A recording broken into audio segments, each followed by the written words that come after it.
nagbuhat, nagkamada, nagmaneho, nakarating na sa area, at nag-deliver ng parcel. Ako nga pala si Rel TV, isang Shopee Express Delivery. Bago ko nga pala sa inyo ikwento ang buong araw, ito nga pala ang trabaho ko, ay taga-deliver lang ng parcel. Kaya nga pag may cancel, ay grabe, stress talaga inaabot ko. Tapos yung hindi mga makontak, tapos yung iba nga sabi balikan na lang daw. Tapos pagbalik, cancel pala. Nako naman talaga. Uy, halimbawa na nga lang nito, ang aga-aga cancel agad. Malaki, tinit na lang pamangkin ko, di pwede.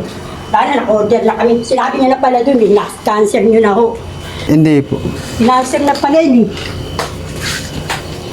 Ganito nga pala itsura ko pag nakakancelan ako ng order. Kunyari happy. Wala na akong nagawa, di kinancel ko na lang din. Shoutout nga pala sa iyo idol, 2 beses mo na ako kinancelan. Magkasunod pa. Tapos ang reason nyo, wala kayong order. Paano naman po nangyari yun? Ano yung minumulto?